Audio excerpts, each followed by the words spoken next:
2006 के अंदर एक मूवी रिलीज हुई थी जिसका नाम था बोरात।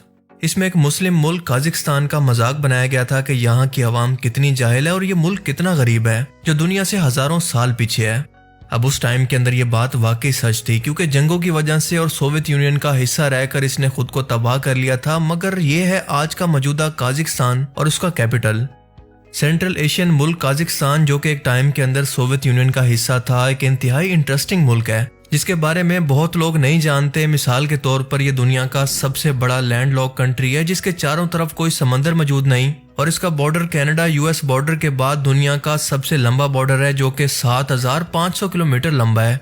ये एरिया के हिसाब से दुनिया का 9वां बड़ा मुल्क है और आबादी के लिहाज से इंतहाई कम है। इतने बड़े मुल्क की आबादी सिर्फ 19 मिलियन के करीब है, यानी हर एक किलोमीटर के अंदर सिर्फ 6 लोग रहते हैं। इस मुल्क की आबादी अपने कल्चर के लिहाज से भी इंतहाई डाइवर्स है, लेकिन सबसे ज्यादा इंटरेस्टिंग है इसकी लैंग्वेज जो कि तुर्किश जबान से निकली है और कुछ ऐसी सुनाई देती है। Kapıda it kaptı, kattı kaptı, kaptı kattı. Kız kıspasa kıspa, kız uçpasa kıspa. Ümit tübüttü tüttü, tübüttü tütüp bitti. Küse küsege küse görsetti, küse küsege neşe küse görsetti. Күз кез көз, күш кеш көш, кір көр, күл кел көл, кілең қысқа сөз кім оқиды тез. Арқада алты арқар бар, қырқада қырық арқар бар, қырық арқарда ақ арқар бар, алты арқарда उबला हुआ अंडा मांग रहा है। वैसे बहुत दुख हुआ ये खबर सुनकर। 1 साल से बंद गाड़ी का इंजन पहली बार स्टार्ट होने से पहले қырқада қырық арқар бар, қырық арқарда ақ арқар бар, алты арқарда जब आपका दोस्त पूछे कि वाईफाई का पासवर्ड क्या है, күз кез көз, күш кеш көш, кір көр, күл кел көл, кілең қысқа сөз кім оқиды. पेपर का टाइम खत्म होने के अंदर सिर्फ 5 मिनट बाकी हैं। उस टाइम के अंदर आपकी राइटिंग, खास तौर पर जब सवाल 10 नंबर का हो लेकिन आपको इस टॉपिक की सिर्फ 2 लाइन्स ही याद हो। देसी ढाबे का वेटर मेन्यू बताते हुए, मैं वुमन को एक्सप्लेन करते हुए कि कंप्यूटर कैसे काम करता है। फिजिक्स और मैथ के लेक्चर के दौरान बैक बेंचर के लिए टीचर की आवाजें। Kapıda it kaptı, kattı kaptı, kaptı kattı. Kız kıspasa kıspa, kız uçpasa kıspa. इस बंदे की स्पीड ने तो M&M को भी पीछे छोड़ दिया है। यकीन ना आए तो खुद देख लें। кір көр, күл кел көл, кілең қысқа сөз кім оқиды тез. Арқада алты арқар бар, қырқада қырық арқар бар, қырық арқарда ақ арқар бар, алты арқарда आपने दुनिया के अब तक कई अनोखे डांस देखे होंगे जिनको करने के लिए बहुत ज्यादा स्किल्स और प्रैक्टिस की जरूरत होती है। मिसाल के तौर पर माइकल जैक्सन के मून वॉक की मिसाल ले लें। लेकिन क्या आप जानते हैं कि उज़्बेकिस्तान दुनिया का एक ऐसा मुल्क है जहां पर एक इंतहाई हैरत अंगेज और अनोखा किस्म का ट्रेडिशनल डांस यहाँ की औरतें परफॉर्म करती हैं जिन्हें उज़्बेक डांस कहा जाता है, क्योंकि ये एक साथ मिलकर या फिर अलग अलग इस तरह से अपने पैरों को हिलाती हैं और खुद को बैलेंस करती हैं कि जैसे ये पानी पर तैर रही हों, ग्रेविटी इन पर कोई असर न कर रही हो या फिर ये कोई रोबोट हो, जैसा कि आप स्क्रीन पर देख सकते हैं। है ना कमाल का टैलेंट। अगर मैं आपसे सवाल करूं कि इंसानों की तरफ से सबसे पहली चीज जो कि स्पेस के अंदर भेजी गई थी वो क्या है, तो यकीनन आप सबका जवाब होगा कि सोवियत यूनियन का स्पुतनिक सैटेलाइट जो कि 4 अक्टूबर 1957 को भेजा गया। मगर ये सच नहीं है क्योंकि इंसानों ने सबसे पहले गटर के ढक्कन को स्पेस के अंदर भेजा था। जी हाँ, एक गटर के ढक्कन को। दरअसल हुआ कुछ यूं था कि अमेरिका के न्यूक्लियर साइंटिस्ट रॉबर्ट ब्राउनली ने 27 अगस्त 1957 के अंदर जमीन के नीचे एक बड़ा गड्ढा खोदकर इसके अंदर एक न्यूक्लियर बॉम्ब को डाला। इसके ऊपर 1 टन कंक्रीट डाली और फिर इस पर गटर का ढक्कन लगाकर इसको बंद कर दिया। ये बॉम्ब फटा और इसके नीचे बनने वाले गैस के प्रेशर की वजह से ये गटर का ढक्कन 2 लाख किलोमीटर पर घंटा की स्पीड से स्पेस की तरफ निकल गया। एलियंस बेचारों को तोहफा भी भेजा तो क्या, क्यों ना आज के एस्ट्रोनॉट्स को इसी तरह से स्पेस के अंदर भेजने की कोशिश की जाए। Just imagine. तो क्या आपको इस फैक्ट का पहले से पता था? मुझे कमेंट करके जरूर बताना। अगर जूतों की बात करें तो हम सभी को ऐसे जूते खरीदना पसंद होते हैं जो कि आपके पाँव की शेप को फिट हों और पहनने के अंदर भी आपको काफी कंफर्टेबल हों। पर क्या आप जानते हैं कि कैसे शू इंडस्ट्री जानबूझकर फैशन के नाम पर आपके पाँव की नेचुरल शेप को खराब कर रही है? चाहे आपके पाँव नैरो हों या फिर वाइड, आप हमेशा जूतों के फ्रंट को एक पॉइंटी शेप के साथ ही देखेंगे जो कि हमेशा एक साइड को झुकी होती है। इसी शेप की वजह से बचपन से ही ऐसे जूते पहन कर आपके पाँव की असल शेप बदलकर अजीबोगरीब किस्म की शेप को हासिल कर लेती है जो कि आपकी नेचुरल शेप तो बिल्कुल नहीं है।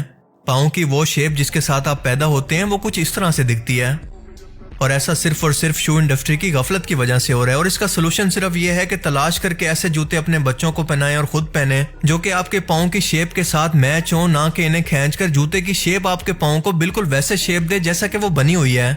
और इन दोनों चीजों के अंदर जमीन आसमान का फर्क है। इस फैक्ट को अपने चाहने वालों के साथ भी जरूर शेयर करें। अमेरिका के लास वेगास शहर के अंदर यह है दुनिया की सबसे बड़ी स्फेरिकल LED स्क्रीन जिसका साइज 2 फुटबॉल ग्राउंड के साइज से भी बड़ा है। ये 122 मीटर ऊंचा और 157 मीटर चौड़ा है, जो कि 12 लाख से भी ज्यादा छोटी छोटी एलईडी लाइट्स को मिलाकर बनाया गया है। साथ साथ इसमें दुनिया की अब तक की सबसे हाई रेजोल्यूशन की रैप अराउंड एलईडी स्क्रीन भी लगी हुई है, जो कि आपको एक ऐसा मंजर दिखा सकती है जैसे आप अपने सामने कोई हकीकी नेचुरल लैंडस्केप देख रहे हो और ये मंजर कोई फेक नहीं बल्कि हकीकत में आपके सामने मौजूद हो। ये 2.3 बिलियन डॉलर्स के अंदर बनकर तैयार हुआ है, जो कि हर लम्हे के अंदर अपनी स्क्रीन को किसी इंटरेस्टिंग सीन या फिर इमोजी से बदलता रहता है। दरअसल ये एक बहुत बड़ा एंटरटेनमेंट ग्राउंड या फिर स्टेडियम है, जिसके अंदर एक टाइम के अंदर 18,600 लोग बैठकर कोई मूवी, कॉन्सर्ट या फिर कोई इवेंट एंजॉय कर सकते हैं। स्क्रीन के साथ साथ हर सेट पर आपको बिल्कुल एक जैसी आवाजें सुनाई देती हैं, क्योंकि यहाँ पर 1,64,000 के करीब स्पीकर लगे हुए हैं, जो सामने मौजूद मंजर को इतना हकीकी बना देते हैं कि आप खुद को इस मूवी सीन या फिर इवेंट का हिस्सा महसूस करने लगते हैं।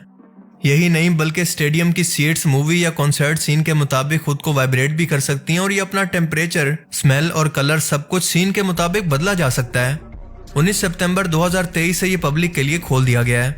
इमेजिन करें कि यहाँ पर हॉरर फिल्म देखने का एक्सपीरियंस कैसा होगा, या आपकी फैमिली की कोई शादी की मूवी।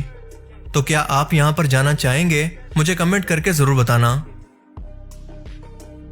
ये छोटा सा खिलौने जैसा दिखने वाला हेलीकॉप्टर जो कि आप स्क्रीन पर देख रहे हैं, ये इतना महंगा है कि इसकी कीमत के अंदर आप एक असली हेलीकॉप्टर को खरीद सकते हैं। इसका नाम है ब्लैक हॉर्नेट नैनो, जो कि अमेरिका, बर्तानिया, फ्रांस जैसी मिलिट्री की स्पेशल फोर्सेस दुश्मन की जासूसी के लिए इस्तेमाल करती हैं, और इसकी कीमत है तकरीबन $2 लाख या फिर पाकिस्तानी 5.5 करोड़ से भी ज्यादा। और इसकी वजह यह है कि यह इंतहाई हल्का होता है, सिर्फ और सिर्फ 18 ग्राम का, जो कि 21 किलोमीटर पर घंटा की स्पीड से हाई डेफिनेशन कैमरों से दुश्मन की जासूसी और इसके ठिकानों का पता लगाकर 2 किलोमीटर के एरिया के अंदर अपनी परफॉर्मेंस को दिखा सकता है। इसकी आवाज भी इंतहाई कम होती है ताकि दुश्मन को इसके उड़ने का एहसास तक ना हो। इस तरह के छोटे मोटे ड्रोन्स तो हमारे मुल्क के इंजीनियर कुछ हजारों के अंदर बनाकर आसानी से तैयार कर सकते हैं, पर मसला यह है कि हमारे मुल्क के अंदर इस तरह के टैलेंट की कदर नहीं होती, बल्कि इसकी मार्केट वैल्यू जब भी आप इसको बेचने जाएं तो सामने वाला कुछ ये लगाता है जिससे आपकी सारी की सारी मोटिवेशन ये कहकर खत्म हो जाती है। प्रोग्राम तो बढ़ गया। आपने हमेशा लव समंदर के साथ ओशन, गल्फ या बे जैसे नाम जरूर सुने होंगे, पर कभी गौर नहीं किया होगा कि इनका मतलब क्या है, इन सब में क्या फर्क है। आइए जानते हैं।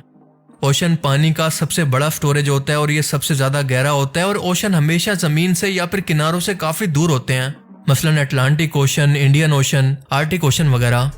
जबकि सी या समंदर जमीन और ओशन के दरमियान में मौजूद होते हैं, और ये ओशन से साइज और गहराई के अंदर काफी कम होते हैं, जैसा कि अरेबियन सी। आमतौर पर किसी भी सी या समंदर की 2 साइड जमीन के साथ मौजूद होती हैं, जिसे कोस्ट लाइन कहते हैं, लेकिन अगर ये 3 साइड से गिरा हो तो इसे बे कहते हैं, जैसे बे ऑफ बंगाल। लेकिन अगर इस बे की बाउंड्री ज्यादा डिफाइन और इसकी चौड़ाई या फिर लंबाई काफी कम हो तो इसको कहते हैं गल्फ। मिसाल के तौर पर गल्फ ऑफ ओमान।